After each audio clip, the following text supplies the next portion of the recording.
ఉమ్మడి తూర్పుగోదావరి జిల్లాలో కరోనా మహమ్మారి మరొకసారి ప్రవేశించింది. అంబేద్కర్ జిల్లా సత్యవాడ గ్రామానికి చెందిన వ్యక్తికి కోవిడ్ పాజిటివ్ గా తేలింది. దాంతో కాకినాడ, రాజమండ్రి ప్రభుత్వ హాస్పిటల్స్ లో కోవిడ్ వార్డులు ఏర్పాటు చేశారు. లక్షణాలున్న వాళ్లకి టెస్టులు చేసేందుకు ఏర్పాట్లు చేస్తున్నారు. ఉమ్మడి తూర్పుగోదావరి జిల్లాలో కొత్తగా కోవిడ్ కేసు నమోదవడంతో అధికార యంత్రాంగం అప్రమత్తమైంది. ప్రస్తుతం పాజిటివ్గా తేలిన పేషెంట్ కాకినాడ జీజీహెచ్లో చికిత్స పొందుతున్నాడు. అతని ప్రైమరీ కాంటాక్ట్స్కు ర్యాపిడ్ టెస్టులు నిర్వహించనున్నారు. అందులో పాజిటివ్గా తేలిన వాళ్లకు RT-PCR టెస్టులు నిర్వహిస్తారు. గ్రామంలో లక్షణాలు ఉన్న వాళ్లకి ఈ టెస్టులు నిర్వహించడానికి ప్రత్యేక మెడికల్ క్యాంప్ ఏర్పాటు చేశారు.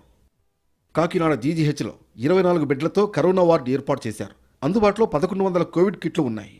ఒక ఐసోలేటెడ్ వార్డు ఉంది. 110 ఆక్సిజన్ కాన్సన్ట్రేటర్లు, 48 సిలిండర్లు, 50 kL కెపాసిటీ గల 3 ఆక్సిజన్ ట్యాంకులు ఉన్నాయి. అవసరమైతే PHCలు, UPHCలలో టెస్టులు చేయడానికి ఏర్పాట్లు చేస్తున్నారు. దానికి అనుగుణంగా వైద్య ఆరోగ్య శాఖ అప్రమత్తమైంది. కోవిడ్ జాగ్రత్తలు తీసుకోవాలని మార్గదర్శకాలు విడుదల చేసింది. ట్రేసింగ్, టెస్టింగ్, ట్రీట్మెంట్పై దృష్టి పెట్టింది. ఎప్పటికప్పుడు మానిటరింగ్ చేసేలా ఏర్పాట్లు చేసింది. ఉమ్మడి జిల్లాలో తొలి కేసు 2020 మార్చి 21న నమోదైంది. అదే సంవత్సరం మే 21న తొలి కోవిడ్ డెత్ జరిగింది. ఆ తర్వాత ఒమిక్రాన్, ఇతర వైరస్లు తొలుత టెన్షన్ పుట్టించాయి. ఆ తర్వాత తగ్గుముఖం పట్టాయి. మళ్లీ ఇప్పుడు కొత్తగా కేసులు నమోదవ్వడం ఆందోళన కలిగిస్తోంది. అయితే దాని ప్రభావం అంతగా ఉండదని వైద్యులు చెబుతున్నారు. కానీ అప్రమత్తంగా ఉండాల్సిన అవసరం ఉందని హెచ్చరిస్తున్నారు.